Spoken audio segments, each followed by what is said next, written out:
après les deux projets qui sont menés dans nos bureaux d'études, donc et rythme et la prévision saisonnière. Et ces deux projets sont pour améliorer notre capacité à alerter, à prévenir la population sur les risques de pluie à des échelles de temps différentes. Donc, juste quelques résultats. Donc là, je vais aller assez vite parce que je vous ai déjà assez noyé avec la diapo d'avant.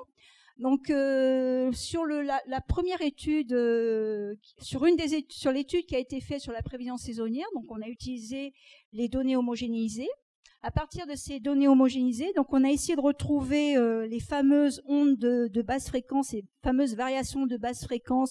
Donc je veux savoir, est-ce que l'oscillation de Madden-Julian, qui est connue, qui est documentée, qui est suivie, est-ce qu'elle a un comportement, est-ce qu'elle impacte sur les précipitations de la Polynésie française? Est-ce que El Niño a un impact sur les prévisions de la Polynésie française? Et je veux savoir de quelle manière cet impact est traduit. Est-ce qu'il fait augmenter les pluies sur les marquises? Est-ce qu'il fait diminuer les pluies sur les marquises? Comment il le fait diminuer? Voilà, c'est ce que je cherche au travers de cette étude.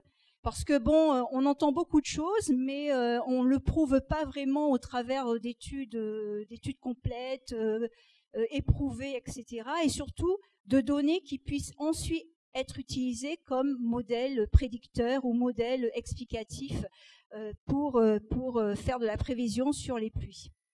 Donc, en allant très vite, donc on a utilisé des séries homogénéisées, mais on a également utilisé d'autres séries de données qui, eux, n'ont pas été validées, qui étaient à des pas de temps journaliers. Mais bon, on n'avait que ça et c'est comme je dis, hein, la donnée, on est obligé de faire avec ce qu'on a pour essayer de trouver quelques résultats. Donc, on a ensuite également, pour toute étude que l'on mène, la donnée observée est plus importante que la donnée numérisée. Faire une étude, on n'a que de la donnée numérisée, ça n'a pas trop de valeur avec à nos yeux, en tant que météorologue. Il faut vraiment que ça soit validé par des données observées.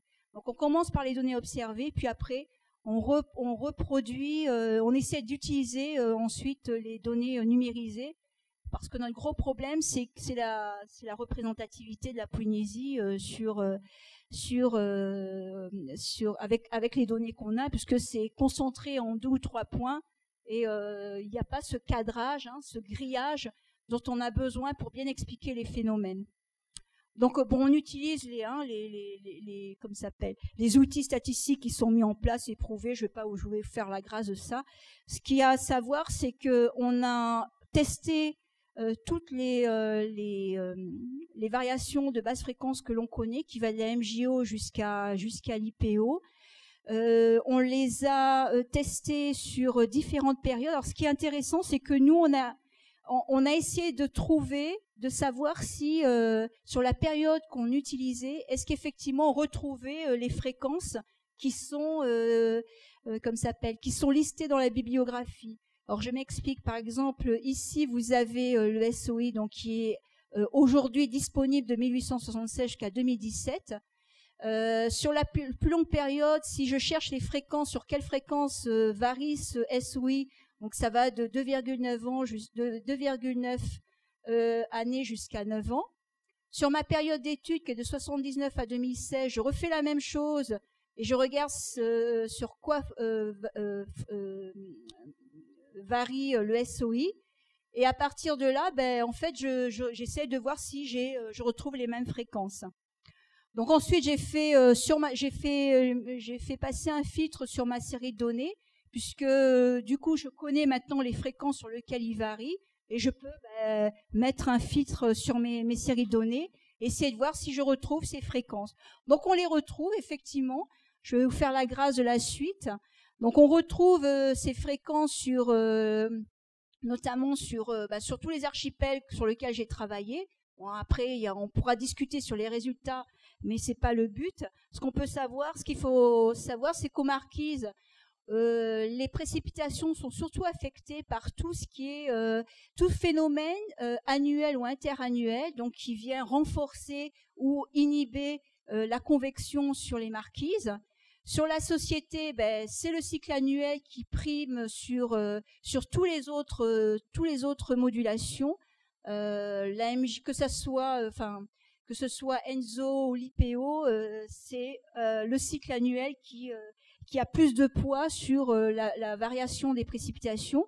Sur les australes, c'est plutôt les cycles intrasaisonniers interannuels. Bon, c'est un peu normal quand on sait qu'il ressemble un peu, qu'il est plutôt affecté par les anticyclones de Pâques et de Kermadec. Et sur les Tuamotu-Gambier, là, on n'avait pas de signal parce qu'en fait, on n'avait pas beaucoup de séries, donc c'était pas la peine de faire des conclusions avec 2 ou une série.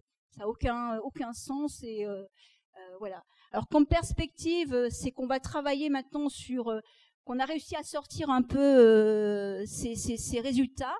Donc, l'autre étape, c'est un peu de comprendre encore quel prédicteur il faut utiliser pour faire mes prévisions de pluie à ces échelles-là.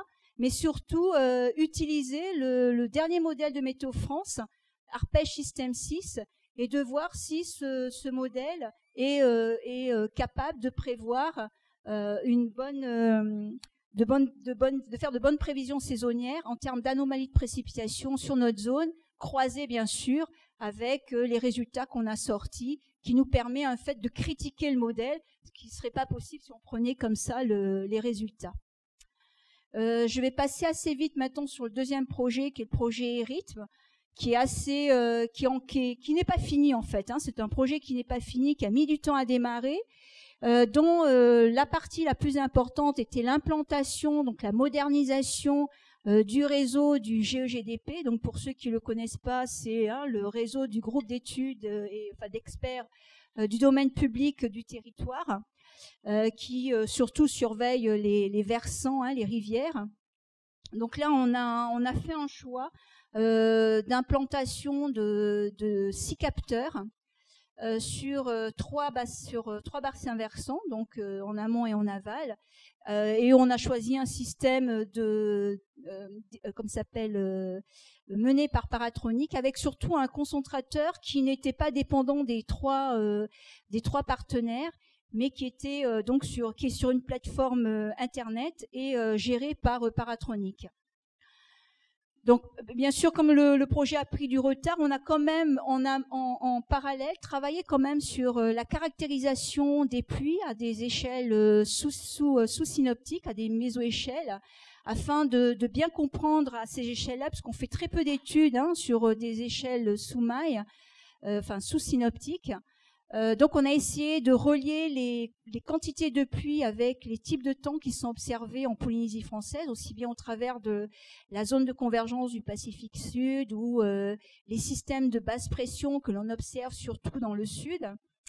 Et on a essayé de relier ces quantités de pluie à des systèmes. Donc ce qu'on peut voir déjà, c'est que la SPCZ ou la ZCPS, représente quand même. Alors là, vous avez les précipitations, cumul de précipitations qui sont tombées sur Pirée, Marina, Papineau et Papeete entre 2002 et 2017. Et ce qu'on peut voir, c'est quand même que 71% des pluies, effectivement, proviennent de la zone de convergence du Pacifique Sud quand on est sur des cumuls assez extrêmes. Mais on peut rajouter aussi celui qui est en jaune, puisque c'est aussi également des pluies qui sont dues à la zone de convergence du Pacifique Sud, voire même à l'ITCZ quand on est en période Niño sur ces bassins-là, sur ces quantités de pluie.